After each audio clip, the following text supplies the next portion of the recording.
Porque Deus amou o mundo de tal maneira que deu seu único Filho, para que todo aquele que nele crê não pereça, mas tenha a vida eterna.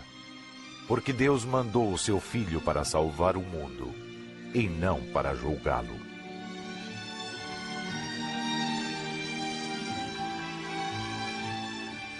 Hoje, Jesus Cristo tem mais de 1 bilhão de fiéis. 4 evangelhos registram os humildes primórdios da fé cristã, ao passo que os outros evangelhos relatam alguns outros eventos ou os mesmos eventos de forma diferente.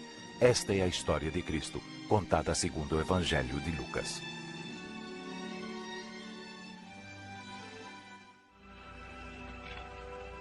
Prólogo.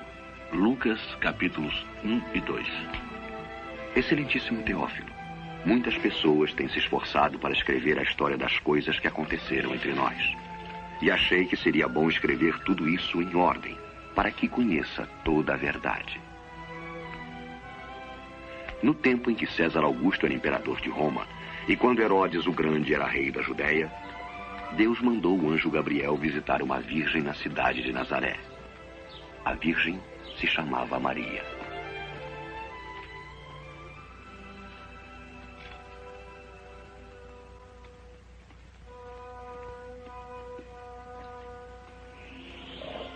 Não tenha medo, Maria, porque recebeu um grande favor de Deus. Você vai ficar grávida, dar à luz um filho e chamá-lo de Jesus. Isso não é possível. Eu sou virgem. O Espírito Santo virá sobre você e o poder de Deus estará em você. Por isso, o menino será chamado Santo e Filho de Deus. O reino dele nunca se acabará. Maria se aprontou e foi depressa para a Judéia, para visitar sua prima Isabel, que também estava esperando um filho. Isabel, Maria, prima Isabel. É a mais abençoada de todas as mulheres. E a criança que vai ter é também a mais abençoada. Logo que ouviu seu cumprimento, a criança ficou alegre e mexeu dentro de mim. Meu coração louva o Senhor. E minha alma está alegre por causa de Deus, meu Salvador. E de agora em diante todos vão me chamar de mulher abençoada.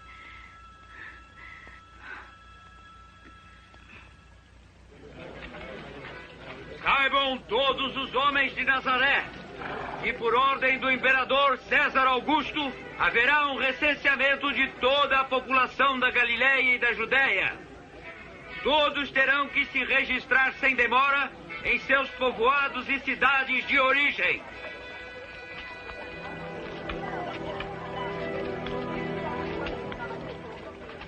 E Maria foi para Belém, na Judéia, para se registrar com José, seu esposo.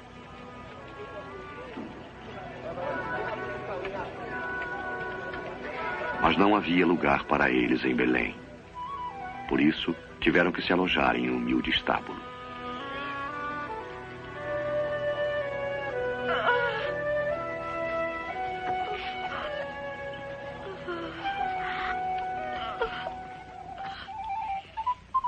Havia pastores passando a noite nos campos, tomando conta dos rebanhos. Um anjo do Senhor apareceu e a gloriosa luz de Deus brilhou sobre eles.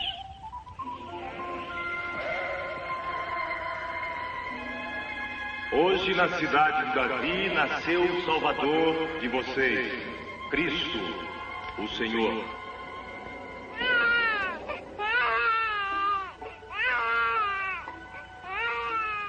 Eles foram depressa ver o menino na manjedoura. Foram também os primeiros a espalhar as boas novas, o evangelho do nascimento do Salvador.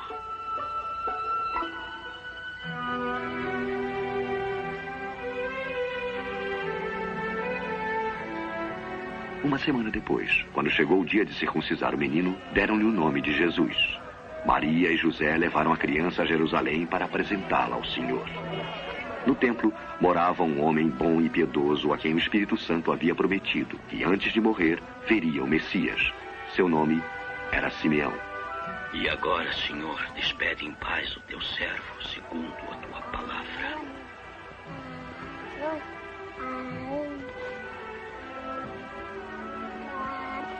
Porque vi com meus próprios olhos a tua salvação, Esta criança foi escolhida por Deus. Sejam ambos abençoados.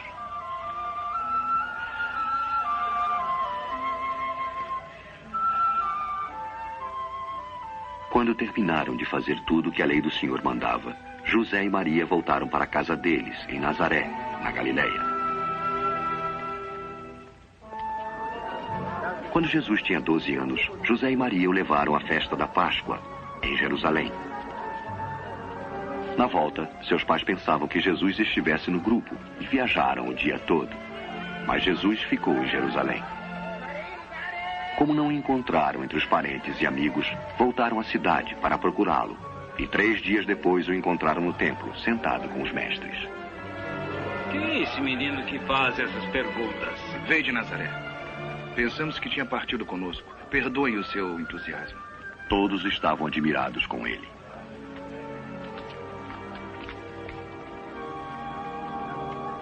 Meu filho, por que você fez isso? Seu pai e eu estávamos aflitos procurando você.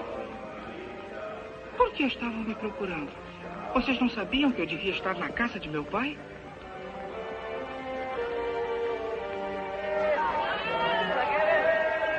Então Jesus voltou com seus pais para Nazaré. Ele crescia tanto no corpo como em sabedoria e tinha a aprovação de Deus e dos homens.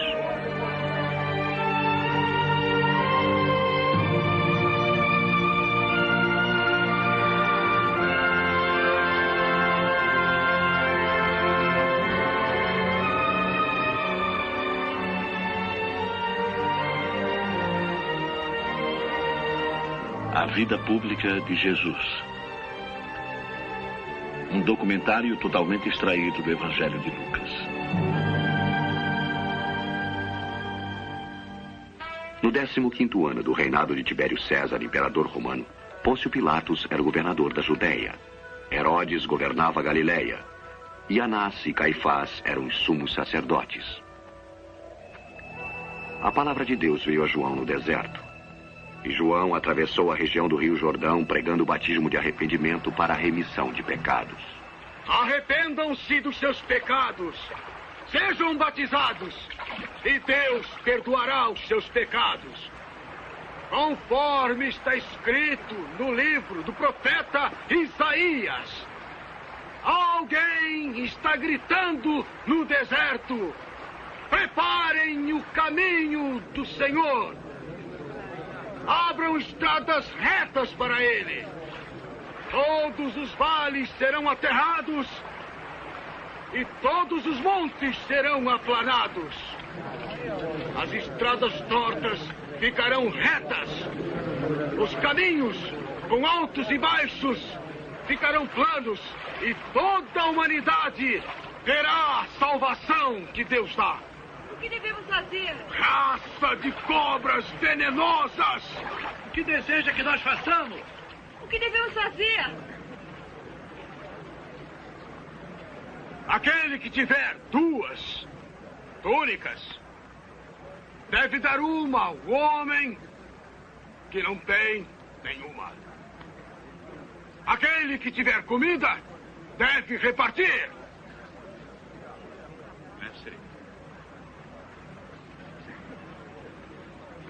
Nós somos cobradores de impostos.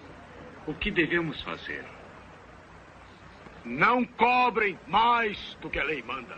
E nós, mestre, o que devemos fazer? Não tomem pela força dinheiro de ninguém, nem por meio de acusações falsas. E fiquem contentes com seus ordenados.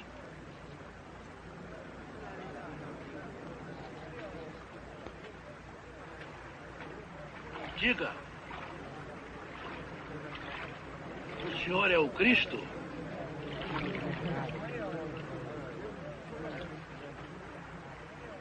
Eu batizo com água. Mas está chegando alguém que é mais importante que eu. Eu não mereço a honra de desamarrar as sandálias dele. Ele batizará com o Espírito Santo e com o fogo. Com a pá que tem na mão, ele vai separar o trigo da palha. Ajuntará o trigo no seu depósito. Porém, queimará a palha no fogo que nunca se apaga.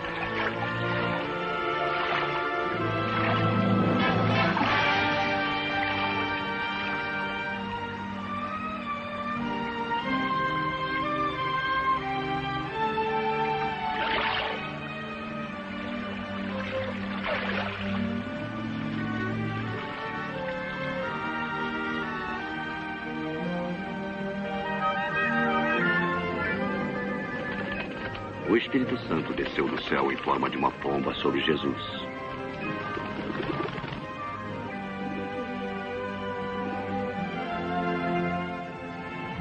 E veio uma voz do céu dizendo: Tu és meu filho querido, e me dás muita alegria. Quando Jesus começou o seu ministério, tinha mais ou menos 30 anos de idade. Pleno do Espírito Santo, Jesus voltou do Rio Jordão, e o Espírito de Deus o levou para o deserto, onde foi tentado pelo diabo durante 40 dias. Não comeu nada nesse tempo todo.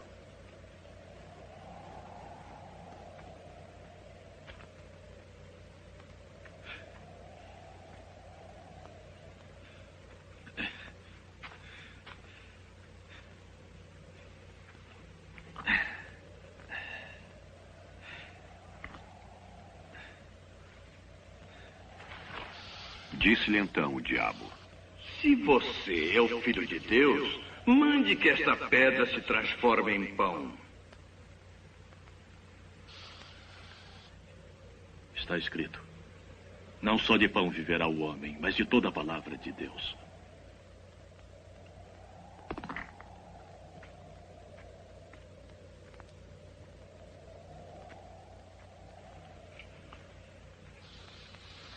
O diabo levou Jesus para o alto e lhe mostrou num instante todos os reinos do mundo. Eu lhe darei todo este poder e toda esta riqueza. Tudo isto me foi dado, e eu posso dar a quem quiser. Isto tudo será seu se você se ajoelhar e me adorar. Está escrito: adore o Senhor seu Deus e sirva somente a Ele.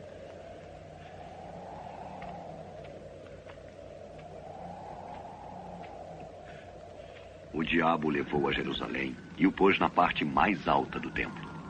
Se você é o Filho de Deus, atire-se lá embaixo, porque as Escrituras Sagradas afirmam: Deus mandará os seus anjos para cuidarem de você, e vão segurá-lo com suas mãos, para que nem os pés você machuque nas pedras. As Escrituras Sagradas dizem: não põe à prova o Senhor seu Deus.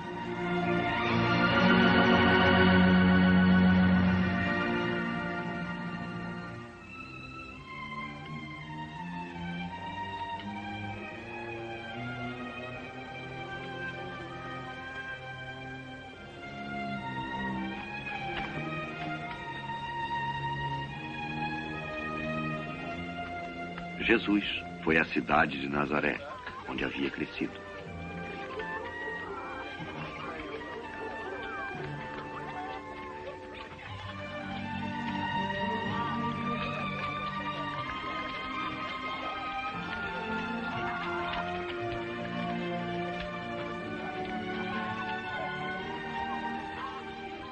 Olá.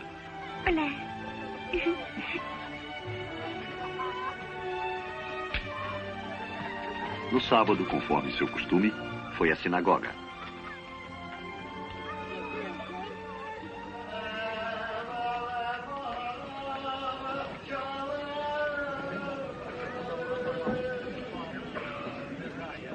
Foi chamado para ler um trecho do profeta Isaías.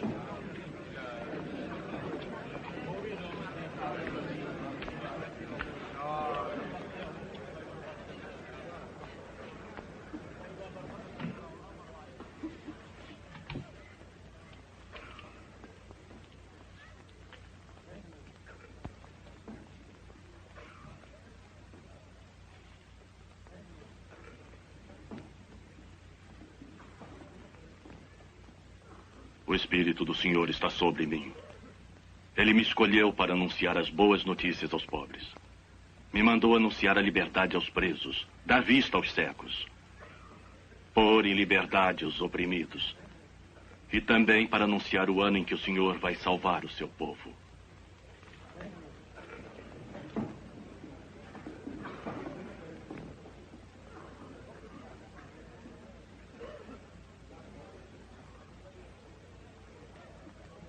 Hoje se cumpriram as Escrituras Sagradas que acabaram de ouvir.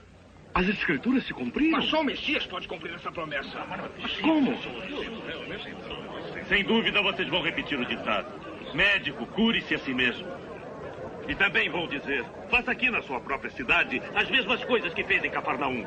E eu afirmo a vocês, nenhum profeta é bem recebido em sua própria terra.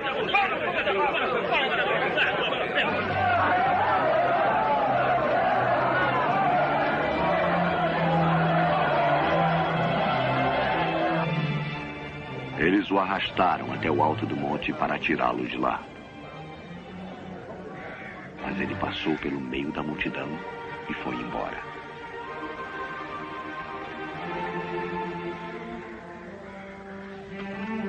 Foi para Cafarnaum, uma cidade da Galileia.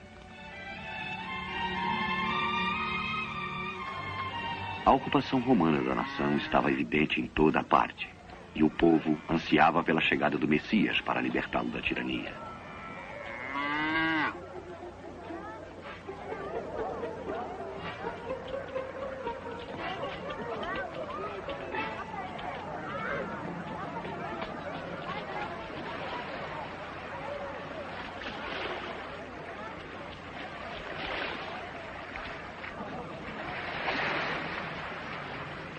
A paz esteja contigo. E com o senhor, mestre. Teu barco pode me levar, Simão? Claro, mestre.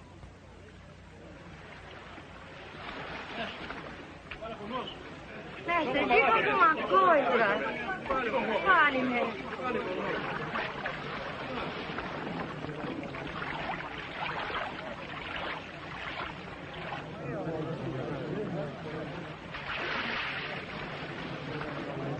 Certa vez, 2 homens foram orar no templo. Um era fariseu e o outro cobrador de impostos. O fariseu ficou de pé e orou sozinho assim: ó Deus, eu te agradeço porque não sou avarento, desonesto, nem imoral como os outros homens. Agradeço-te também porque não sou como este cobrador de impostos. Jejuo 2 vezes por semana e te dou a 10ª parte do que ganho. Mas o cobrador de impostos ficou de longe e nem levantava o rosto para o céu. Batia no próprio peito e dizia: Senhor, tem piedade de mim, sou pecador. Afirmo a vocês, foi este homem e não o outro que voltou para casa em paz com Deus. Porque aquele que se engrandece será humilhado, e aquele que se humilha será engrandecido. Leve o barco para onde o lago é mais fundo. E você e seus companheiros joguem as redes para pescar. Ah, mestre, trabalhamos muito durante a noite toda e não conseguimos pescar nada. Mas já que está mandando, eu vou jogar as redes. Tiago! João!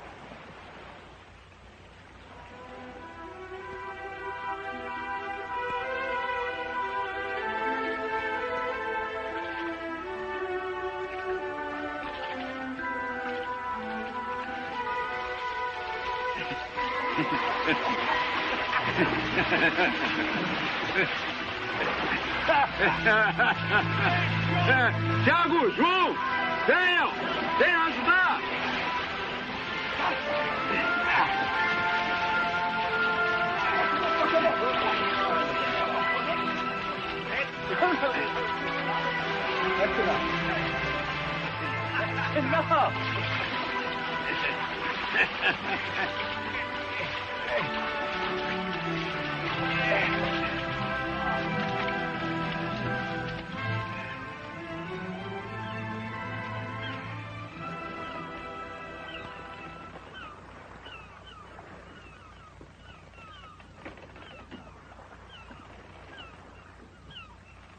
Afaste-se de mim, senhor, porque eu sou um pecador. Não tenha medo. De agora em diante será um pescador de homens.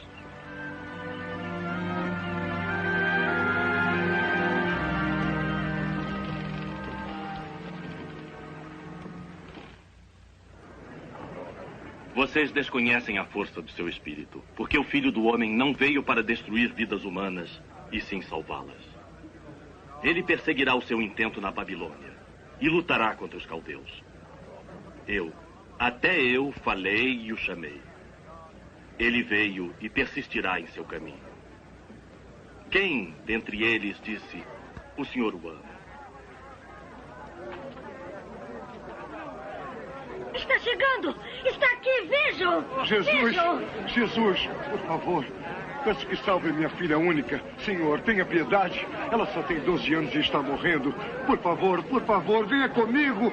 Senhor, eu sinto muito. Por A sua favor, filha já Jesus. morreu. Não incomode mais o mestre. Não tenha medo. Somente creia e ela ficará boa.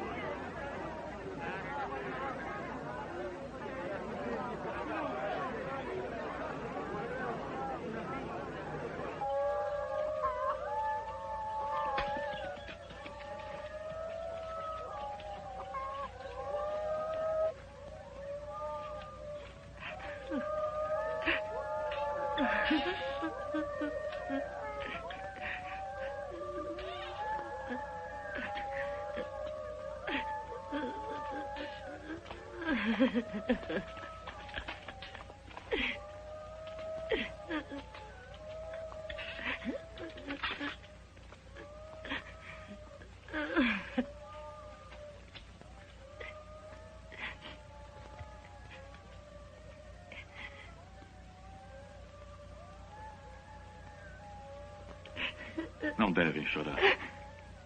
A menina não morreu, ela está apenas dormindo.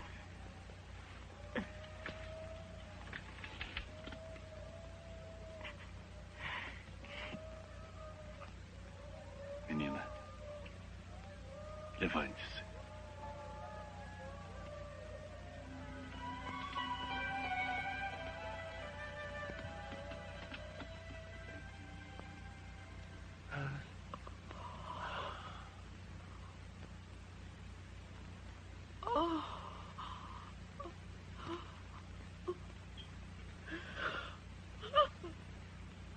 Deem a ela algo para comer. E eu ordeno, não contem a ninguém o que aconteceu aqui.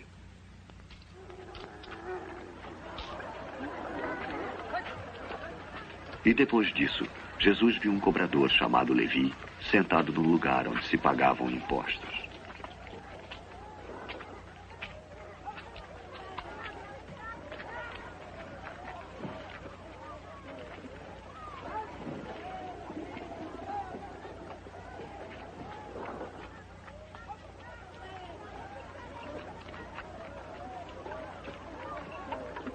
Venha comigo.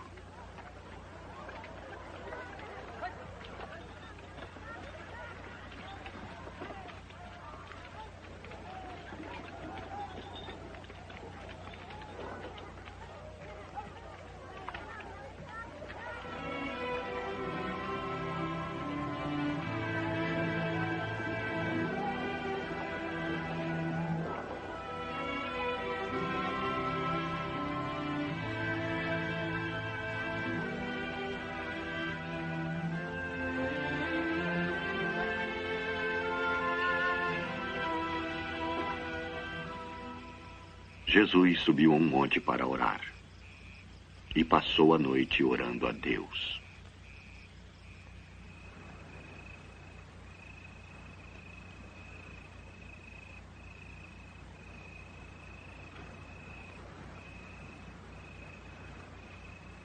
Quando amanheceu, escolheu 12 discípulos e deu-lhes o nome de apóstolos.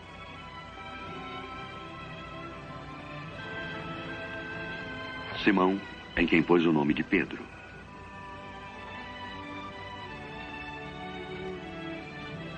Seu irmão André.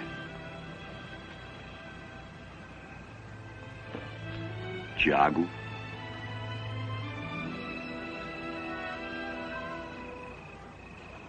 E João.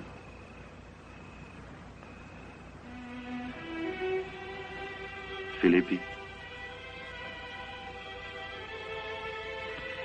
E Bartolomeu. Mateus.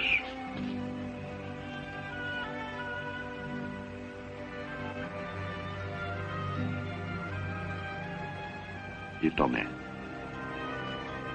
Tiago, filho de Alfeu.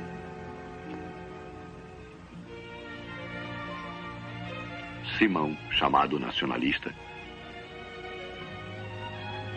Judas, filho de Tiago. E Judas Iscariotes, que foi o traidor.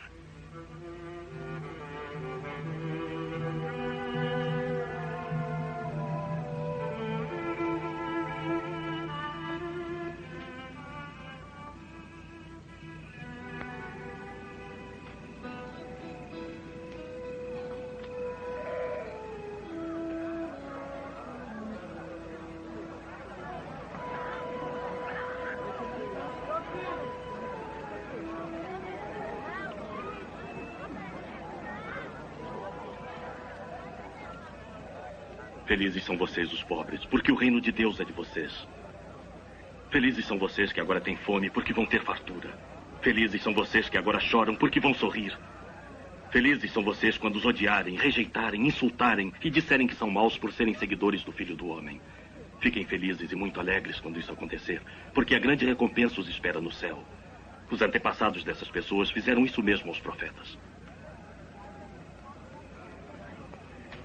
16, 17, 18, 19, 20. É só o que eu tenho. Mas como é só o que tem? Pobres de vocês que agora são ricos, porque já tiveram sua alegria.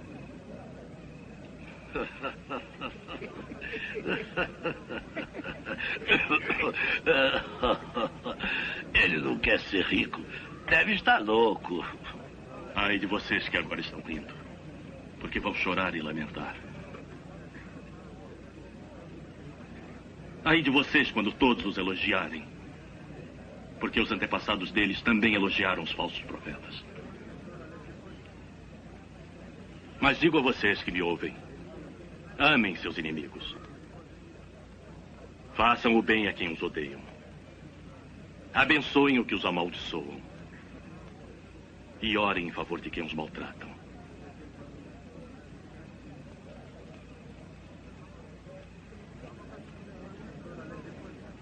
Se alguém lhes der um tapa na cara, ofereçam o outro lado para ele.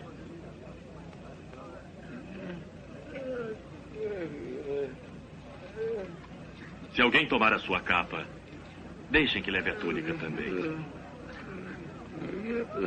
Deem alguma coisa a quem lhes pedir. E quando alguém tirar o que é seu, não peçam que lhes devolva.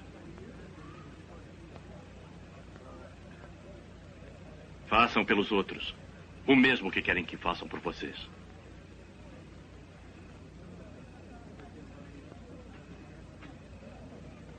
Se amam somente aqueles que os amam, por que esperam recompensa divina? Até as pessoas de má fama amam os que têm amor por elas. E se fazem o bem somente àqueles que lhes fazem o bem, por que esperam recompensa divina? Até as pessoas de má fama fazem assim. Como ele pode tocá-la? Como pode falar com ela? Repugnante. Devia ter vergonha.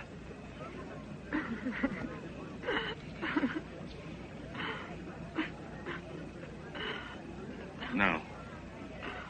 Amem os seus inimigos. E façam o bem a eles. Emprestem e não esperem receber de volta. E terão uma grande recompensa divina. Assim serão os filhos do Altíssimo Deus. Façam isso porque Ele é bom para os ingratos e maus. Sejam misericordiosos, assim como o Pai também é.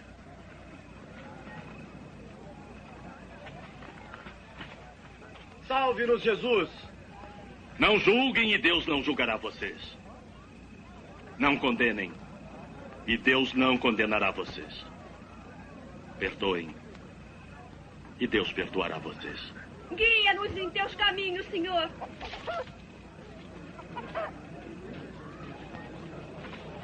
Deem e Deus dará a vocês. A mesma medida que usarem, Deus usará para vocês. Nenhum cego pode guiar outro cego. Se tentar fazer isso, os dois cairão no buraco. Porque olham para o cisco que está no olho do seu irmão e não veem o tronco que está no seu próprio olho.